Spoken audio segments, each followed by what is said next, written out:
విరిచే నల్లని ముసుగులతో విషమించే అసురుల విసురులతో వలలో చిక్కిన గువ్వలా వరదకు బెదిరిన లేగలా విలవిలలాడుతున్నావు నీ వేదన తీర్చేవారెవరు విధి వంచిత విషవలయిత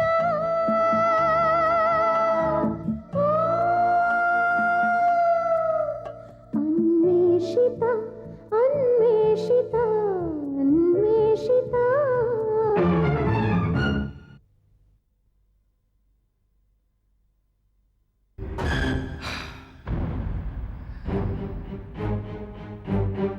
నీ ద్వారా నా జాడ తెలుసుకోవాలనుకుంటున్నాడా ముసలివాడు? నువ్వు నా ఉనికిని తెలుసుకున్నట్టే నాకు నీ గురించి అన్ని విషయాలు తెలుస్తాయని అర్థం చేసుకోలేడా దద్దమ్మ? నువ్వు ఆ ఇంట్లో నా ఇష్టానుసారమే ఉంటున్నావు. నేను కావాలనుకున్నప్పుడు క్షణాల్లో నిన్నిక్కడికి నా దగ్గరికి రప్పించుకోగలను. తన దగ్గరికి నన్ను రప్పించుకోవాలనుకుంటున్నాడు బీష్తి నాయక్.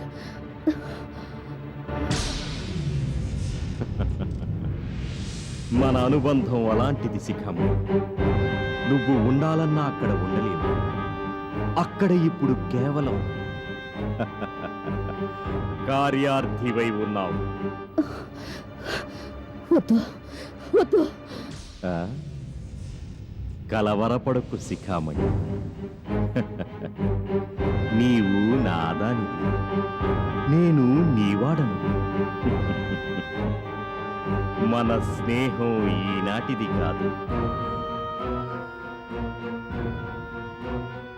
నా కళ్ళల్లోకి చూడు, అంత అర్థమవుతుంది. తన కళ్ళల్లోకి నన్ను చూడమంటున్నాడు. ఆ కళ్ళల్లోని అపార శక్తి నన్ను లాగేస్తుంది. వద్దు వద్దు వద్దు. రిలాక్స్ సిగ్దా, రిలాక్స్. మీకు నా మాటలు తప్ప ఇంకేమీ వినపడటం లేదు.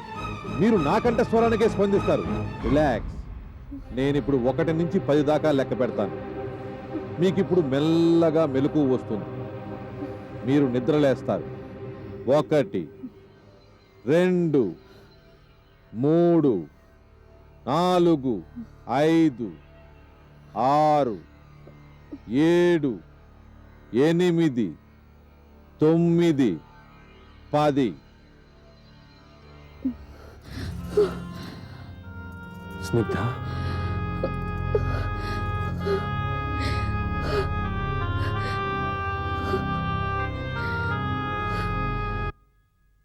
ఐసీ. మరి ఇదంతా విని కమిషనర్ గారి రియాక్షన్ ఏమిటి? వెంటనే బాంబే పోలీస్కి మెసేజ్ పంపించారు. స్పెషల్ బ్రాంచ్ ఇన్స్పెక్టర్ రామ్నాథ్ అని ఒక ఆయన్ని ఇన్వెస్టిగేట్ చేయమని పురమాయించారు. ఈ పాటికి బయలుదేరుండాలి అతను. శ్యామ్, నేను కూడా బాంబేకి వెళ్తున్నాను. నువ్వు తోడొస్తే బాగుంటుంది. బొంబాయి వెళ్ళి మనం చేసేదే ఉంటుంది పవన్. నువ్వు హోప్ చేస్తున్నట్టు నిజంగానే ఆ బీష్తి నాయక్ హోటల్లో ఉంటే తప్పకుండా అతని పోలీసులు అరెస్ట్ చేస్తారు. బట్ ఫ్రాంక్లీ స్పీకింగ్, నువ్వు అవసరానికి మించి రియాక్ట్ అవుతున్నావు. Take it easy. But how can I take it easy Shyam? మా జీవితాలతో ఇంత దారుణంగా ఆడుకున్న దుర్మార్గుడు విచ్చలవిడిగా తిరుగుతున్నాడు. అంతేకాక ఇంకా ఏదో చేసే ప్రయత్నంలో కూడా ఉన్నాడు. ప్రొఫెసర్ ఆత్మ చెప్పిన జాంబీ థియరీని నేను గుడ్డిగా నమ్మటం లేదు. అయినా విచ్చికట్ వాళ్ళు ఏదో ప్లాన్ చేస్తున్నారని తెలుస్తూనే ఉంది. అలాంటప్పుడు నేను చేతులు ముడుచుకొని ఎలా కూర్చోగలను? బాంబేకి వెళ్ళి నేనేం చేయగలను నాకు తెలియదు. కానీ నేను మాత్రం వెళ్ళాలి. దేనికోసం కాకపోయినా వాడు బాంబేలోనే ఉంటే ఆ స్కౌంటర్లకి బేడీలు వేసి ఈడ్చుకుని వెళ్తుంటే నేను కళ్ళారా చూడటానికైనా వెళ్ళాలి. శ్యామ్, నువ్వు బిజీగా ఉన్నావు అంటే చెప్పు, నేనొక్కనే వెళ్తాను. చచ్చా, బిజీదే ఉంది. వెళదాం, తప్పకుండా వెళదాం. ఎప్పుడు బయలుదేరాలో చెప్పు. ఇంకో గంటలో ఫ్లైట్ ఉంది. ఎయిర్పోర్ట్కి వెళ్ళి ట్రై చేస్తే టికెట్ దొరకచ్చు. హేమా, ప్లీజ్ రేపటి దాకా మా ఇంట్లో స్నిగ్ధకు తోడుగా ఉంటావా? No problem.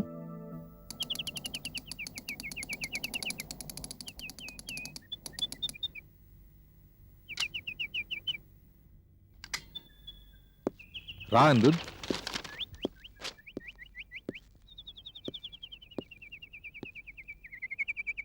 అనిరుద్, ఏమైంది? ఎందుకలా ఉన్నావు? ఏమైందో చెప్పు. అంకుల్ నేను మీతో కొంచెం మాట్లాడాలి. డెఫినెట్లీ. ఫోన్ చేసి చెప్తే నేనే వచ్చేవాడినిగా. ఇంత దూరం సైకిల్ వేసుకుని రావడం దేనికి? ఇంట్లో మమ్మీ ఎదురుగా మాట్లాడలేను అంకుల్. ఏమైంది అనిరుద్? అసలు ఎందుకు ఇంత డల్గా ఉన్నావు? అంకుల్ నిన్న మీరు హిప్నటైజ్ చేసినప్పుడు మమ్మీ ఎందుకలా మాట్లాడింది? ఎలా మాట్లాడింది? ఆ బీస్తి నాయక్ అంటే భయం ఉన్నట్లు కొంచెంసేపు, తనంటే ఇష్టం ఉన్నట్లు కొంచెంసేపు మాట్లాడింది. ఎందుకలా? ఈ విషయం నువ్వు అర్థం చేసుకున్నావు అనుకున్నాను అనిరుద్. 7 ఏళ్ల పాటు మీ మమ్మీ వాళ్ళకు బందీగా ఉంది. అక్కడున్నప్పుడు పూర్తిగా వాళ్ళ మనిషిలా మారిపోయి తన పాత జీవితాన్ని మర్చిపోయింది ఆమె. స్నిగ్ధ అనే పేరు మార్చి శిఖామణి అని నామకరణం చేసి ఆమెను కూడా కరకింకర భక్తురాలుగా మార్చేశారు ఆ దుర్మార్గులు.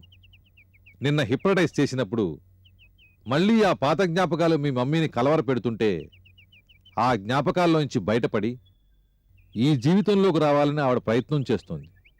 అంకుల్ డాడీ బొంబాయి వెళ్ళారు తెలుసా? తెలుసు. ఆ బీస్తి నాయకుని పోలీసులు పట్టుకుంటారా? హిప్నటైజ్ చేసినప్పుడు మమ్మీ బొంబాయి హోటల్ పేరు రూమ్ నెంబర్ చెప్పింది కదా. అదే నిజమైతే బీస్తి నాయక్ తప్పకుండా పట్టుపడతాడు. ఒకవేళ అతను పట్టుబడకపోతే?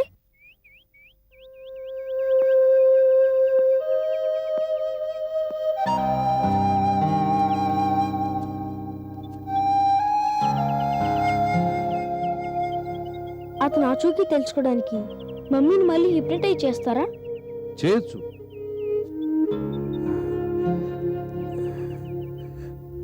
వద్దంకుల్, బీస్తి నాయక్ జాడ తెలియపోయినా పర్వాలేదు, మమ్మీని మళ్ళీ హిప్నటైజ్ చేయొద్దు. ఎందుకండు?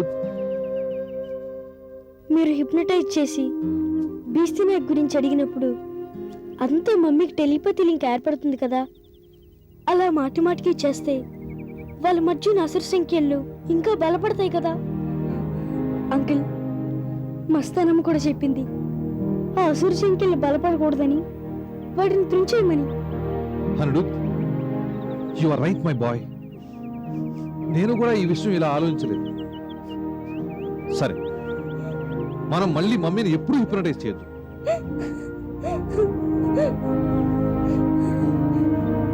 అంకుల్ నాకు మమ్మీ కావాలని ఎంతగా ఏడ్చేవాడిని. కానీ నేను కావాలనుకునే మమ్మీ ఇలాంటి మమ్మీ కాదు. అలా బాధపడకూడదండు. మమ్మీ ఆ బీస్తి నాయక్ గురించి గొప్పగా అనుకోవడం, అలాగే తనకు తాను కరకింకర భక్తురాలుగా అనుకోవడం నీకు నచ్చలేదు. కానీ ఒకటి ఆలోచించు, క్రితం వారం వాళ్ళు మంత్రించి పంపిన జాంబీని మమ్మీ అడ్డుకోగలిగింది కాబట్టే అది నీ మీదకు రాలేదు. ఒక విధంగా తను కరకింకర భక్తురాలు అయింది కాబట్టే నిన్ను కాపాడగలిగింది. కానీ నాకు అలాంటి మమ్మీ వద్దు. కరకింకర పూజలు చేసి నేను రక్షించకపోయినా పర్వాలేదు, నాకు నా మమ్మీ కావాలి. నీ బాధ ఏమిటో నాకు అర్థమైంది అనిరుద్. కానీ ఆ విచ్చికల్టోళ్లతో మీ మమ్మీకున్న సంబంధం ఈనాటిది కాదు, కొన్ని జన్మల నుంచి కొనసాగుతూ వస్తోంది. అది పూర్తిగా తెగిపోయేంత వరకు ఇది తప్పదు. అంకుల్ మీకు చాలా విషయాలు తెలుసు. ఆ అసురు సంఖ్యల్ని ఎలా తెంచాలో చెప్పండి. మస్తానమ్మని అడిగితే అది ఎలా చేయొచ్చో తనకు కూడా తెలియదు అంటుంది. నాకేమైపోయినా పర్వాలేదు, ప్లీజ్ చెప్పండి అంకుల్. అసుర సంఖ్యలు ఎలా తెంచాలో నాకు కూడా సరిగ్గా తెలియదు అనిరుద్. పైగా అది జన్మ జన్మల నుంచి బలపడుతున్న సంఖ్యల. ఇది కేవలం మనిద్దరం చేయగలిగిన పని కాదు. దీనికి సూక్ష్మ మండలాధిపతుల మద్దతు కావాలి, వైట్ బ్రదర్హుడ్ సహాయం కావాలి. వైట్ బ్రదర్హుడ్ ఎవరు వాళ్ళు? ఇలాంటి ధర్మ సంకటం ఏర్పడ్డప్పుడు ఆదుకునే ఉత్తములు. ఆ దుష్ట మాంత్రికుల సమూహం నుంచి మమ్మీని విడదీయాలంటే, ఆ అసుర సంఖ్యలను తెంచాలంటే వైట్ బ్రదర్హుడ్ సభ్యులు కలగజేసుకోక తప్పదు. వైట్ బ్రదర్హుడ్ సభ్యులు ఎక్కడ ఉంటారు? వాళ్ళని ఎలా పిలవాలి? వాళ్ళు సామాన్యులు కారు అనిరుద్. సూక్ష్మ శరీరాలతో విహరిస్తూ సమాజ శ్రేయస్సు కోసం నిర్విరామంగా కృషి చేసే మహాత్ములు. వీళ్ళలో కొందరు ఎప్పుడో కొన్ని శతాబ్దాల క్రితం తనువు చాలించిన వారు ఉంటారు. ప్రస్తుతం ఎక్కడో చోట తమ భౌతిక శరీరాలతో సాధారణమైన వ్యక్తులుగా మనుగడ సాగిస్తూ తమ సూక్ష్మ శరీరాలతో వైట్ బ్రదర్హుడ్ సభ్యత్వం పొందినవారు ఉంటారు. వీళ్ళు దిగివస్తే గాని మనం ఏదీ సాధించలేం. కానీ వీళ్ళని ఎలా ప్రసన్నం చేసుకోవాలన్నదే మనకున్న ప్రశ్న.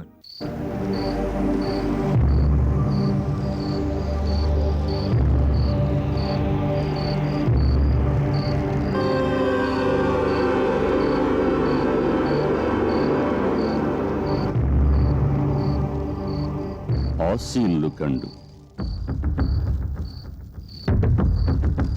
కరకింకర ఉపాసకురాలు మన మహానాయకుడిష్టసఖైన శిఖామణిని మన నుంచి వేరు చేయటానికి శత్రు శిబిరంలో సన్నాహాలు జరుగుతున్నాయని కబురందింది. సూక్ష్మమండలాల్లో విహరించే శ్వేతాంబరధారుల్ని ఆహ్వానించ చూస్తున్నారు వాళ్ళు. కరకింకర శక్తినే సవాలు చేస్తున్న వాళ్ళ ప్రయత్నాలు ఫలించకుండా చేయాలి. ఆ రసాతల నాయకుడు అనుగ్రహం పొందిన భక్తులందరినీ సమావేశపరచండి.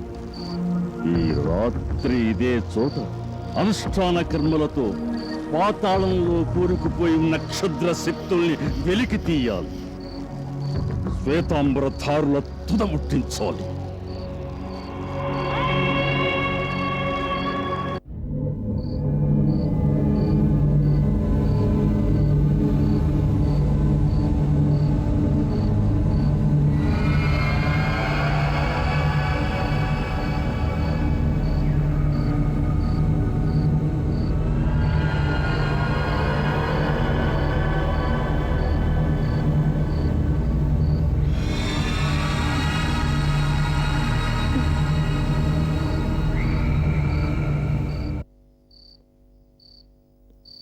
డాక్టర్ ఐసాకు మీరేనా? ఎస్. మిమ్మల్ని ఎందుకు పిలిపించినట్టు?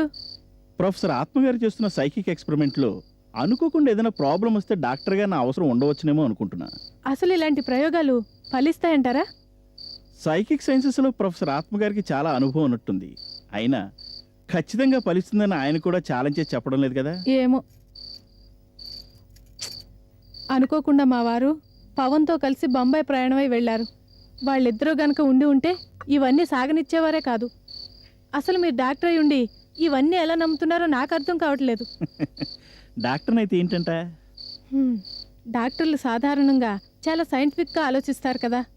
రోగికి అన్ని టెస్టులు చేయించి ఒక పద్ధతి ప్రకారం పరిశీలించిన తర్వాతే డయాగ్నోస్ చేస్తారు. నిజమే, కానీ ఒక్కోసారి మా డయాగ్నోసిస్ కూడా తప్పు కావచ్చు కదా. అలాగే డయాగ్నోసిస్కి అంతుపట్టని వ్యాధులు కూడా చాలా ఉన్నాయి. అవి ఎందుకు వస్తాయో ఎందుకు పోతాయో తెలియనప్పుడు వాటిని ఈడియోపాథిక్గా కొట్టుపడేస్తుంటాం. అలాంటప్పుడు సైకిక్ సైన్సెస్ గురించి లోతుగా తెలుసుకోకుండా ఆఫ్ హ్యాండ్గా ఎలా కామెంట్ చేయగలం చెప్పండి. పైగా మా ఇంట్లో జరుగుతున్న కొన్ని విచిత్రమైన సంఘటనల గురించే నేనేది చెప్పలేకపోతున్నాను. మీ ఇంట్లోనా? ఏం జరుగుతుంది మీ ఇంట్లో? ఈ ఇంట్లో జరుగుతున్న వాటితో పోల్చి చూస్తే చాలా చిన్నదేలేండి.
స్నిగ్ధ, మేము చేపట్టిన ఈ సనాతన ప్రక్రియ కొన్ని శతాబ్దాల నాటిది.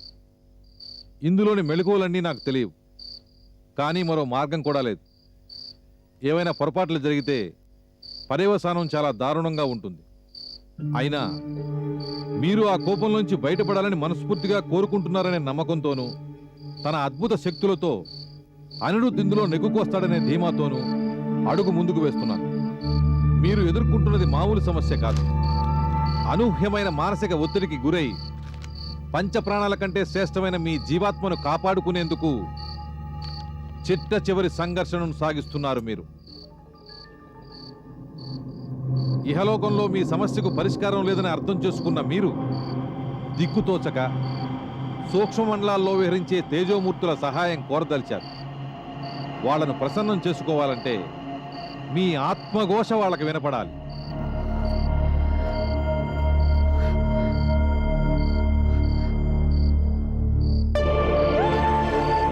అజ్ఞానమని చీకట్లో దారి తప్పి సృష్టికి విఘాతం తలపెట్టిన దుష్ట సమూహంతో చేయగలిపిన అభాగ్యురాలి నేను.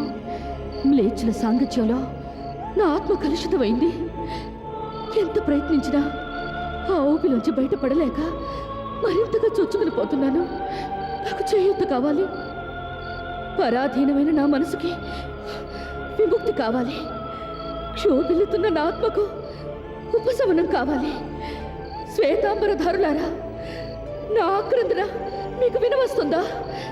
నన్ను కాపాడండి, నన్ను కాపాడండి, నన్ను కాపాడండి.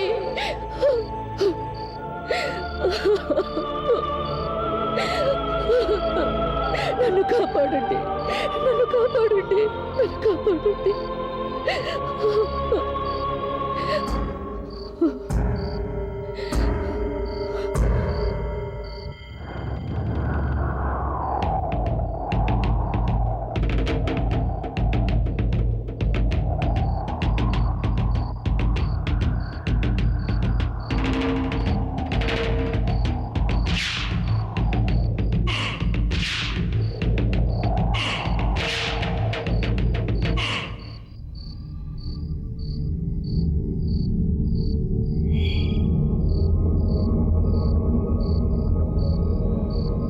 శ్వేతాంబరదారులారా, ప్రణామం.